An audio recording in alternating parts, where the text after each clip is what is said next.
quote, Mr. Weiss has full authority to bring cases in other jurisdictions if he feels it's necessary. That was your response, Attorney General, to Senator Grassley's question on March 1st, 2023. You just referenced it when Mr. Bishop was questioning you. Only problem is he'd already been turned down by the U.S. Attorney in the District of Columbia, Mr. Graves. So he didn't have full authority, did he? I had an extended conversation with Senator Grassley at the time. We briefly touched on the Section 515 question and how that process went. I've never been suggested. My point's real simple, Mr. Garland. You said he had complete authority, but he'd already been turned down. He wanted to bring an action in the District of Columbia, and the U.S. Attorney there said, no, you can't. And then you go tell the United States Senate under oath that he has complete authority. I'm going to say again that no one had the authority to turn him down. They could refuse to partner with him. They could not. You can use whatever language. Refuse to partner is turning down. Well, it's not the same under a well-known Justice Department practice. Here's why the statute of limitations question is important that Mr. Bishop was getting at just a few minutes ago. Here's why it's important. You let the statute of limitations lapse for 2014, 2015. Those were the years with the felony tax charges where Hunter Biden was getting income from Burisma. Here are 4 facts that I think are so important. Hunter Biden was put on the board of Burisma, made a lot of money, got paid a lot of money over those years. Couple $1 million. He wasn't qualified. Fact number 2, he wasn't qualified to be on the board of Burisma. Not my words, his words. He said he got on the board because of his last name. The brand, as Devin Archer said when he was under oath and we deposed him. Fact number 3, Burisma executives told Hunter Biden, we're under pressure, we need help.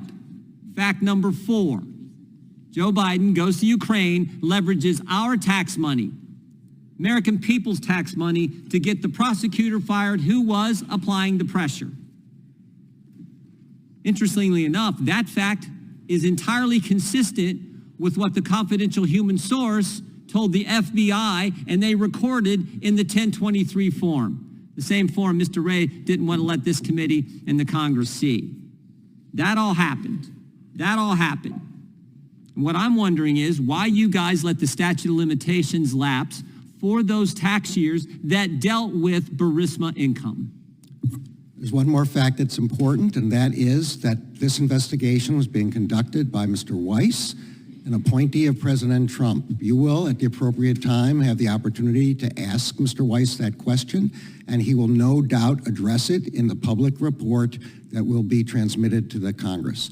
I don't know the answer to those questions. Did they forget? Did the lawyers just like let it, did they just like, oh, darn, we let it, were they careless? I expect that won't be what he says, but because I promise... You know that's not the case, because as Mr. Bishop pointed out, they had a tolling agreement. They talked to Hunter Biden's defense counsel and say, let's extend the statute of limitations. And then at some point, they made an intentional decision to say, we're going to let the statute of limitations lapse. And I want to know who decided that and why they did it. Mr. Weiss was a supervisor of the investigation at that time and at all times. He made the appropriate decisions, and you'll be able to ask him that question, and he will. You know why they did it. Everyone knows why they did it. May not say it, but everyone knows why they did it. They didn't. Burisma, those tax years, that dealt with that involved the president. It's one thing to have a gun charge in Delaware. That doesn't involve the president of the United States. But Burisma, oh my, that goes right to the White House. We can't have that. And we can slow walk this thing along. We can even extend the statute of limitations, and then we can intentionally let it lapse. And we know this investigation was slow. Here's what everyone said. Shapley said, DOJ slow walked the investigation. Ziegler, slow walking in the approvals of everything. This happened at the Delaware's attorney's office and DOJ tax level. Mr. Sobocinski, the FBI agent, said, I would have liked to see things move faster. Ms. Hawley said the same. Every witness we've talked to said this thing was slow walked, and we know why. They slow walked it long enough to let the statute of limitations run so they wouldn't have to get into Burisma. Tell me where I'm wrong. Will the gentleman yield? No, I'm asking Mr. Garland the question. I think I've tried to make clear that I don't know the specifics of the investigation. Much of what you are describing occurred during the Trump administration, during a Justice Department appointed by President Trump. No, it didn't. This is 4.5 years, this investigation. We're talking about the last few years. Your statement was just this year, March 1st, to Senator Grassley. No, I'm sorry. I was trying to respond to your descriptions of what the IRS agents said about certain things. Statute of limitations is 6 years. That lapsed That lapsed here in the Biden administration. On the statute of limitations, we'll say again that the explanation for why the statute of limitation was lapsed, if it was, has to come from Mr. Weiss. My time is expired. Let me ask one last question real quick here. Who decided that David Weiss would stay on as U.S. attorney? Look, this had occurred before I came. Mr. Weiss had been kept on. I promised the... no, I didn't say, you can walk all through that. I said, who decided?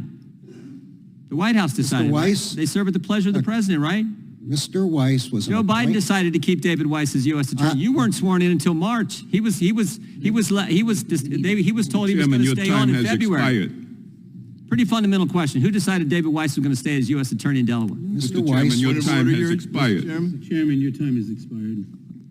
I'm waiting for an answer now, and I'll yield. Well, you asked the question after your time had expired already. Point of order. Gentleman can respond, then I'll go to Ms. Jackson Lee. Mr. Weiss was the special U.S. attorney from the District of Delaware when I came on. He had been appointed by President Trump. I promised that he would be permitted to stay on for this investigation, and that is what happened.